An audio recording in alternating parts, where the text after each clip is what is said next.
इस वक्त दोस्तों खड़े हैं सढौरा विधानसभा के गांव लाहड़पुर में, जहां पर एक डॉक्टर साहब की दुकान है, डॉक्टर नरेश की, और कुछ लोग यहां पर एकत्रित हैं। चलिए विधानसभा चुनाव के संदर्भ में इनसे बातचीत करेंगे।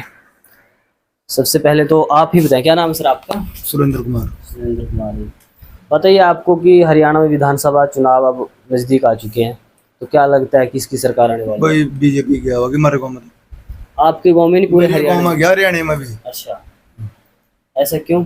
जैसे उन्होंने काम बहुत बढ़िया करे हमारे गाँव में, या क्या पूरे हरियाणा में पूरे काम हुए। लेकिन लोकसभा में तो उनकी आधी होगी सीटें, फिर क्या, गठजोड़ की जरूरत नहीं पड़ेगी ना जेजेपी के साथ नहीं कह रहे अब की बार। ना, ऐसा क्यों? पिछली बार तो आपने सरकार बनाई थी साथ में। बस भाई अब की बार नहीं। अच्छा, हाँ, बना नहीं साहब ना, अच्छा, यहाँ से सढौरा विधानसभा से बीजेपी की जीतेगा। बीजेपी की जीतेगी? कौन जीतेगा बीजेपी?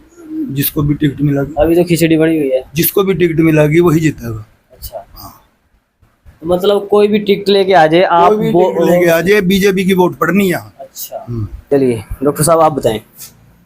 बीजेपी को चाहा जी। बीजेपी को चाहिए? हाँ जी, क्यों, ऐसी क्या? उन्होंने बहुत काम किए जी।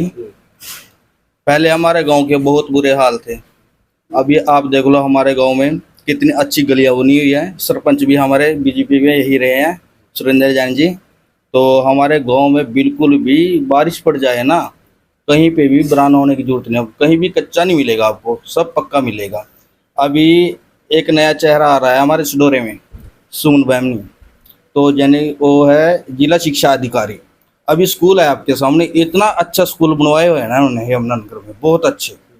प्राइवेट स्कूल भी उसका मुकाबला नहीं कर सकते। रोजगार एक बड़ा मुद्दा है, चाहे वो देश मिल गए चाहे वो हरियाणा मिल गए, और हरियाणा में बेरोजगारी दर 37 कुछ है, ठीक है।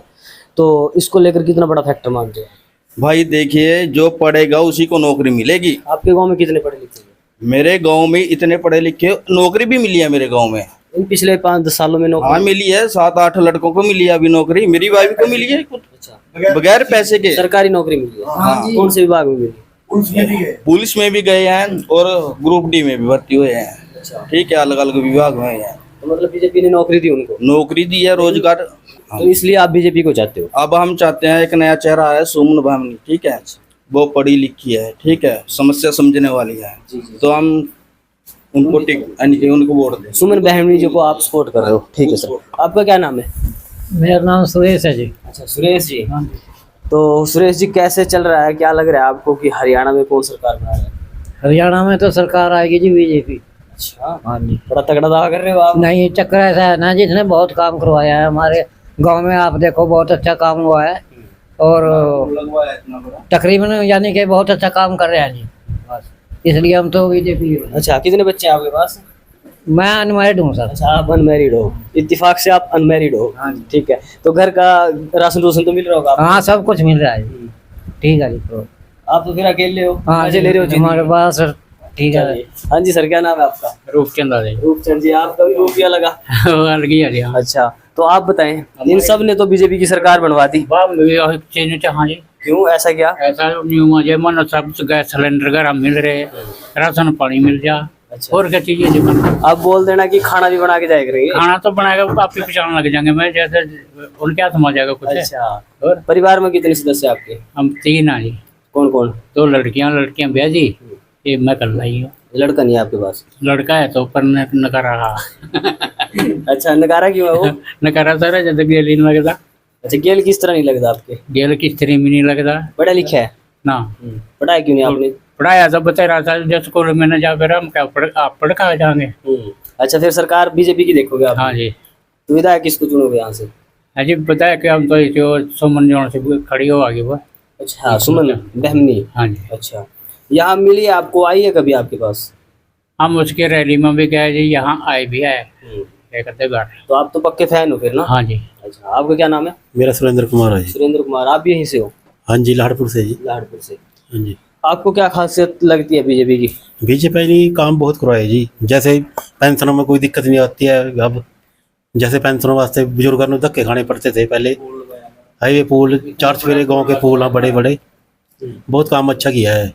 लोग तो कहते हैं कि जैसे पेंशनों के लिए पहले धक्के खाने पड़ते थे, लेकिन उसी तरह अब कागजों के लिए कागज इतने कर दिए। कागज कागज क्या है जी, कागज तो फैमिली आईडी, आधार कार्ड, उसके अलावा भी कोई ठीक कराने में इतना। देखो सर, पता क्या, ये इनमें ये चीज़ें जरूरी थी जी जो लागू किया।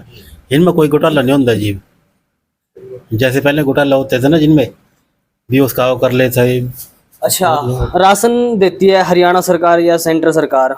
80 करोड़ लोगों को मोदी जी खुद ही कहते हैं कि राशन देते हैं। धीरे जिन्होंने जरूरत है जी उन्होंने तो देख जरूरत है कि नहीं। क्यों जो जी जो गड़े करा था ना नाज वहाँ इसमें रेकों के ऊपर सड़े करा था जी, वो बंदे क्या सड़ना। लेकिन ये गरीबां के पेट में लेकिन अब तो 15-15 20-20 किले वालों को भी मिल रहा है ये। भैया तो पता नहीं वैसे मिल तो रहा है ना, किसी को भी मिल रहा, जनता को भी मिल रहा। हाँ, जो अनाज गल रहा था वो लोगों को मिल तो रहा ना जी, तो अच्छी बात है, बहुत बढ़िया बात है जी, गरीबां को मिल तो रहा ना जी। लेकिन गरीब बहुत परेशान होते हैं फिर भी। हैं ना ना गरीब कोई कोई परेशान नहीं है, मेरे गाँव में कोई नहीं है। वही परेशान है जो अपना इन्होंने चंदा नहीं है बीजेपी ने, वो परेशान है बस, और कोई परेशान नहीं है। बाकी चाहे गरीब को दे अमीर को दे, मिलना किसी चाहिए। को मिलो। हमको सबको खुशी आ जी इस बात। तो अच्छी चीज मानते इस चीज को आप। हाँ जी। अच्छा, चलिए आपने बात की कि गरीब को मिले अमीर को मिले, अच्छी बात है। अभी आपने देखा होगा कि जब दिल्ली में इलेक्शन हुए, आम आदमी पार्टी अरविंद केजरीवाल ने घोषणा की कि हमारी सरकार बनती है तो हम गरीबों के लिए बिजली, पानी, बस की सुविधा सब मुफ्त कर देंगे। ठीक है, तब मोदी जी का वक्तव्य था कि ये फ्री की रेवड़ियां बांट रहे हैं, और अब आप उसको सपोर्ट कर रहे हो, इसमें आपका क्या कमेंट है? मेरी बात सुनो जी, मोदी बहुत दिमागदार बंदा जी। उसने सिर्फ एक अनाज फ्री कराया, वो भी उन वास्ते जो बंदे भाई इस लायक नहीं थे, भाई गरीबां नूं फिर भी अपना भाई अनाज मिल जाओ उन्होंने, क्योंकि उन्होंने पता था भी अनाज यो सारा सड़ रहा, उन्होंने उसनू बचाने वास्ता यो काम कराया। फिर भी वे ठीक है जी, उन्होंने यो देश का अनाज जो था ना वो भी बचा लिया, क्यों गरीबां नूं मिल रहा है वो अनाज। वो बहुत अच्छे से डिफेंड आपने किया है। किसानों को लेकर आप क्या कहेंगे? किसान जो जिस तरह से धरने पे बैठे हैं, पिछले 200 दिन से आप बैठे हैं, पहले भी एक लंबा उनका आंदोलन चला है। समझिए जी, मैं किसान जो बैठे हैं ना जी, वो इस मतलब से नहीं बैठे हैं, उन्होंने उनकी अपनी मांग है कोई, वो आम किसान है, हमारा और कोई काम नहीं है, सिर्फ हम किसान है। पर मन आज तक दिक्कत नहीं आई, कोई भी दिक्कत नहीं है हमसे। अपने काम करो खेतों में, फसल निकालो, सबसे बढ़िया जिंदगी तो किसान की है, जो आराम से जी रहा जी किसान। अच्छा, कुछ तो पता होगा, मीडिया के माध्यम से आपने भी सुना होगा कि उनकी डिमांड क्या है, मांगे क्या है, किस चीज को लेके बैठे हुए इतने दिन से वो अपना घर छोड़ उनकी यो डिमांड है जी, भाई उसनु कोई भी सरकार पूरा नहीं कर सकती है। ऐसी क्या वो वही अपना यो MSP, मोदी जी ने तो वादा किया था उनके साथ।